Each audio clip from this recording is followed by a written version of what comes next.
Most people feel like a sales pitch is a 90-second opportunity to take center stage in front of a customer and release an assault of information and knowledge on that customer's senses. And in the end, they're hoping that they amaze the customer into buying, but in most cases, they end up baffling them into submission or retreat.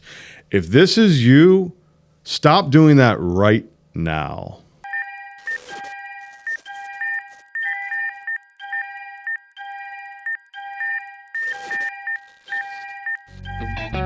Hey everybody, I'm Jimmy with Selling Decoded, where I break down real sales in real time to show you how to break the bad habits that every salesperson has out there.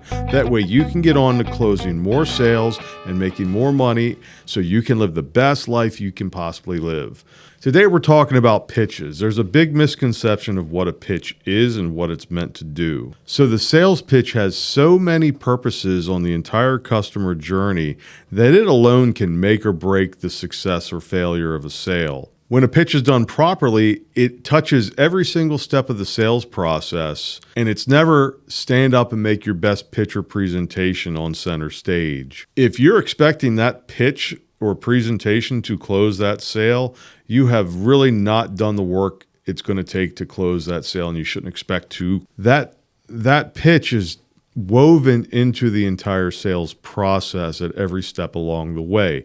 It's broken down into little micro processes and little micro pitches that help move that sale along. And as important as the pitch is to the customer's journey, it's equally important to the salesperson's ability to adjust and adapt to the customer's needs and concerns.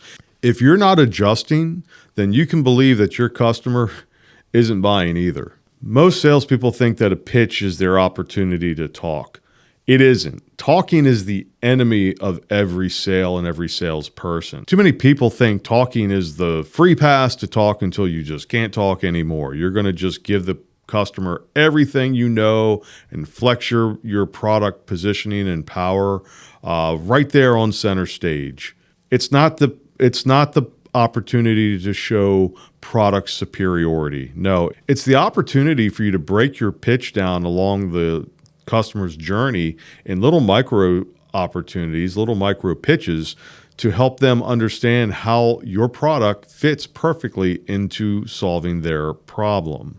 Salespeople just tend to smother their clients and their customers with facts and information and statistics, and all they're doing is walking that customer right to the door.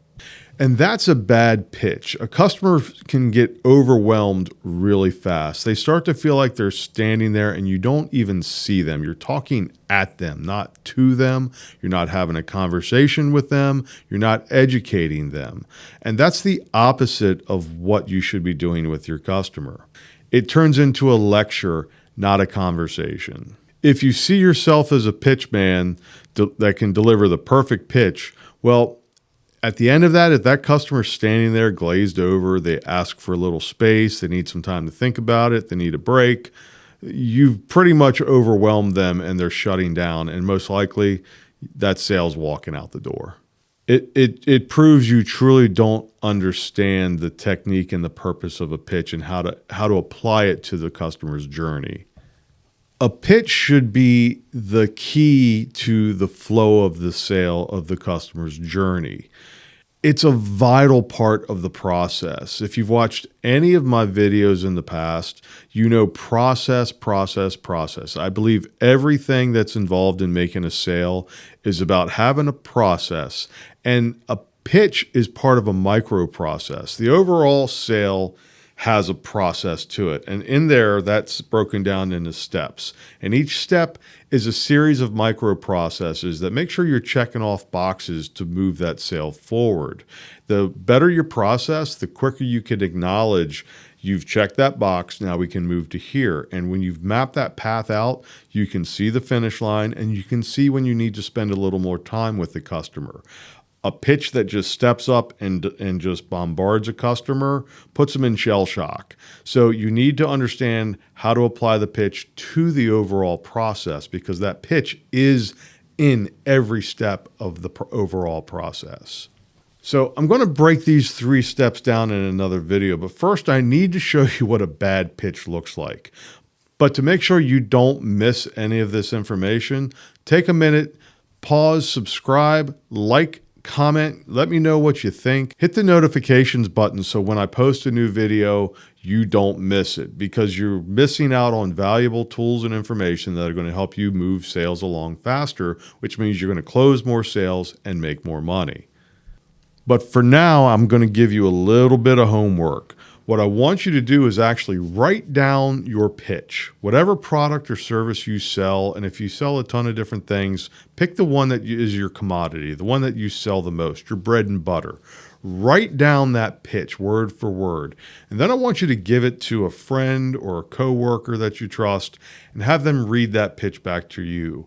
I want you to hear that pitch from the customer's standpoint, from what the customer hears. And I just want you to feel it. Don't want you to make any corrections yet. But on the next video, I want you to bring that pitch with you. Okay, I want you to bring that handwritten script or whatever you typed up and sit down, and we're going to go through that step by step, and we're going to edit that script with a real sales script so you can see what someone else's pitch looks like, how I correct that, and how you can apply those corrections to your pitch. Once we do that, then we're going to break down into those 3 steps so you can see how to disperse this information over the entire sale and apply it to everything that needs a pitch put into the process. But for now, I'm Jimmy with Selling Decoded. So while you're doing that little bit of homework, I'm going to be sitting here decoding sales so you can get on to closing more sales, making more money, and living the best life you can possibly live. Thanks again for your time. I'll see you on the next video.